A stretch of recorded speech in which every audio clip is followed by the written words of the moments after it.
Welcome to This Explainer. Today, we're diving into a genuinely bizarre mystery that went down late at night at a Japanese zoo. I mean, it's a story that starts out with this incredibly heartwarming, feel-good viral fame, but then, well, it quickly pulls back the curtain to reveal a much darker, super opportunistic side of internet celebrity, especially when that celebrity happens to be an animal. Right, so to really grasp what happened here, we need to set the scene. Picture this, it's August 11th. In Japan, that's a public holiday known as Mountain Day. The Ichikawa City Zoo and Botanical Garden over in Chiba Prefecture is just absolutely bustling. They had a fantastic crowd that day, with around 1,600 visitors pouring through the gates to hang out with the animals. By all accounts, it was a perfectly normal, cheerful holiday at the zoo. But then, things get weird. Just a few hours after all those happy crowds packed up and went home, something highly unusual happened. The zoo's social media feed, the one that's usually packed with adorable animal photos and park hours, was suddenly interrupted. At exactly 1:02 a.m., this urgent midnight warning pops up on their official X account. It immediately sparked concern and a whole lot of confusion for their followers. So you gotta ask yourself, why on earth would a municipal zoo need to literally sound the alarm in the middle of the night? Section 1. An unusual midnight warning. What's really wild here is the totally jarring shift in tone. They actually wedged this direct plea right after a completely mundane update about prepping for an approaching typhoon. They explicitly called out this unauthorized product, stating flat out that a picture book was being sold overseas and that they had absolutely zero involvement in it. It was a stark, no-nonsense warning telling their fans, hey, please be careful, this is not official. Section 2. Who is popular Punch-kun? Okay, to understand why the zoo was being so fiercely protective, we need to talk about Punch-kun. He's a resident monkey there, but he's not just any regular animal on display. Punch-kun has this incredible underdog story. His super earnest, persistent efforts to get accepted by the main monkey troupe at the zoo's Monkey Mountain have been heavily documented online.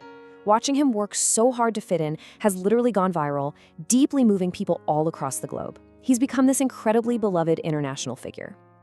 Section 3. The unofficial overseas book. But as you probably know, internet fame is kind of a double-edged sword. Scammers saw a golden opportunity in Punch-kun's viral success. They created an entirely unauthorized picture book about him and started selling it in overseas markets. And just to be crystal clear here, they did this without a single ounce of permission from the Ichikawa City Zoo. This rogue book is exactly what forced the zoo staff to jump on social media at 1 a.m., making sure their fans wouldn't get tricked into buying a total fake. And honestly, this is just the tip of the iceberg.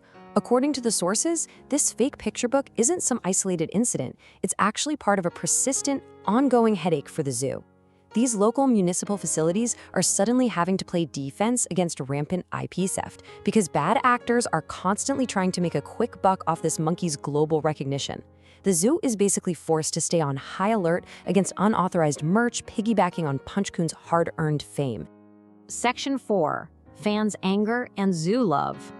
Now the fans, they did not hold back. They immediately flooded the comments of that midnight post, and they were absolutely furious at these scammers. This is a fiercely protective community we're talking about. They were urging everyone not to fall for it, saying things like, I will absolutely not buy anything unofficial, and making it clear they weren't going to let these grifters personally profit off Punch-kun. The fan base draws a really hard line in the sand here, and it makes total sense. Buying unofficial stuff, you're just funneling cash directly into a scammer's pocket. But buying official goods, that money actually goes right back into feeding and caring for Punch-kun and his troupe. It literally keeps the lights on at the facility that's doing the real day-to-day work of looking after these animals. But here's the best part. The fans took all that anger and completely flipped the script. They started showering the zoo with supportive messages, basically begging them, hey, if you release a real, official photo book, we will buy it. They wanted a way to ensure their money was going straight to the source.